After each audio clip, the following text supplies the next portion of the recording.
Hello everyone, what I'm going to talk about here is assessing the effectiveness of WTO dispute settlement system.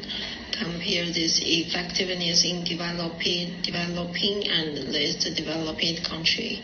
So first, the World Trade Organization was formally established on January 1st, 1995. Its predecessor is the General Agreement on Tariff and Trade, signed in 1948. GATT as a temporary agreement, its rules and mechanisms are not enough to deal with the complex problem in modern international trade. WTO, through the designation and enforcement of global trade rules, it has promoted trade, cooperation, and economic growth among countries around the world. And the World Trade Organization's dispute settlement system is a crucial component of global trade governance, serving as a primary means to resolve trade disputes among member states within the framework of the WTO. It ensures effective implementation of WTO agreements and trade rules by providing a legal, transparent, and multilateral approach to dispute resolution.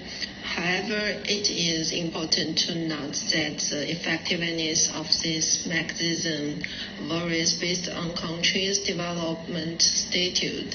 In practice, resource disparity may impact the different countries' level of participation in this process. The subsequent analysis provides a comprehensive assessment across various country types. Effectiveness for developed countries.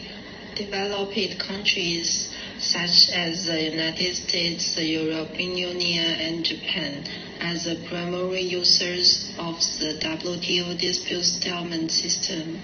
Since its establishment in 1995, these countries have actively initiated and deal with dispute cases due to their strong economic foundation and technical support.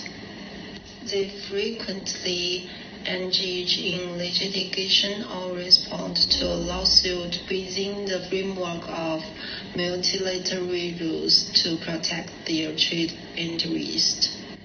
With financial resources, legal expertise, and institutional capacity, developed countries can effectively participate in complex, time-consuming, and costly trade disputes. Through frequent litigation in global trade, they maintain their competitive advantage. The political and economic influence of developed countries is also a crucial factor in ensuring the effectiveness of the WTO's dispute settlement system. These countries not only possess more bargaining power, but also dominate decision-making processes within the WTO. This influence enables them to maximize their interest while reducing obstacles to ruling enforcement. Although the multilateral system of the WTO emphasizes rules universality, developed countries' economic growth and resources allow them to play a greater role in negotiation and implementation processes while challenging other nations' trade barriers or unfair subsidies. Effectiveness for developing countries. Some developing countries, such as Brazil, India, and Argentina, are relatively active in the WTO's DIS and have initiated or dealt with trade disputes many times.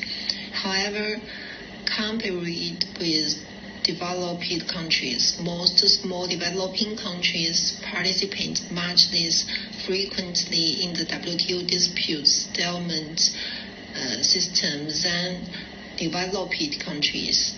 And developing countries can indeed use the WTO's legal framework to fight trade injustice.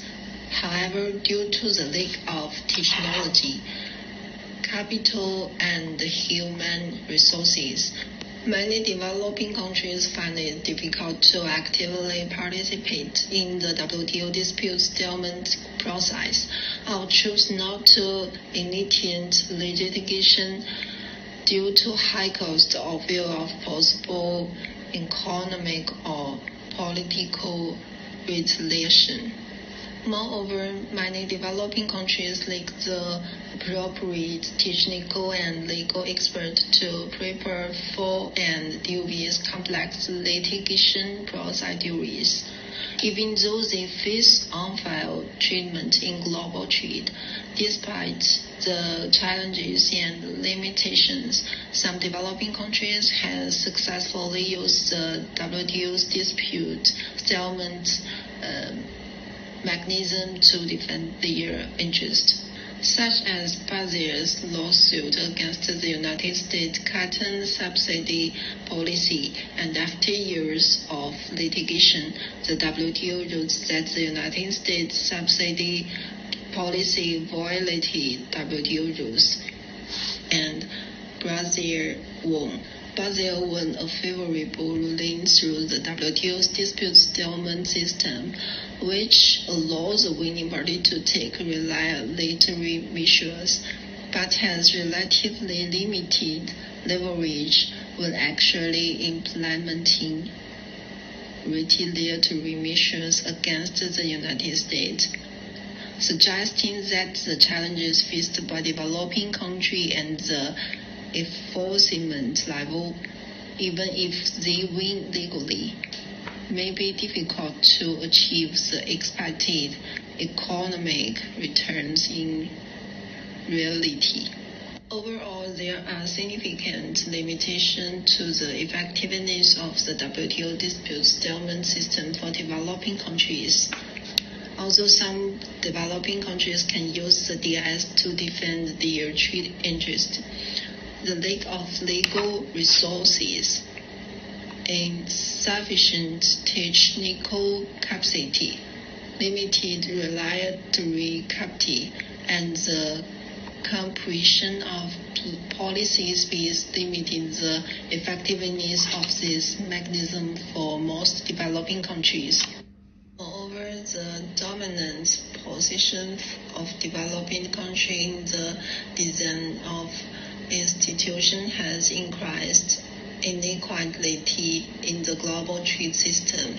It is necessary to enhance the effectiveness of the DIS for developing countries and ensure equal opportunities and rights for developing countries in global trade through measures such as institutional reform and strengthening legal aid. Although the mechanism itself still has challenges such as resource assignment and implementation difficulties, the root framework and legal safeguard is provided are valuable to developing countries, through which developing country can resolve disputes with developed countries without the threat of direct retaliation, reducing the risk that developing countries will be forced to make concessions in disputes due to lack of means of retaliation. Effectiveness for least developed countries. The DIS of the WTO has great challenges to the effectiveness of the least developed countries, but it still has center advantage. One of the core advantages of the WTO dispute settlement system is that it provides a relatively fair dispute settlement platform for all members based on multilateral rules. Even the least developed countries can file lawsuits or participate in disputes through this mechanism. The DAS doesn't allow countries with stronger economic power to exert pressure through economic or political power, but makes rulings based on clear trade rules. The WTO also requires developed countries to take into account their special economic situation and avoid excessive legal or economic pressure when dealing with disputes involving least developed countries. Through multilateral mechanism, least developed countries can rely on WTO rules and ruling and avoid acting unilateral retaliation by powerful countries for initiating disputes or participating in trade disputes.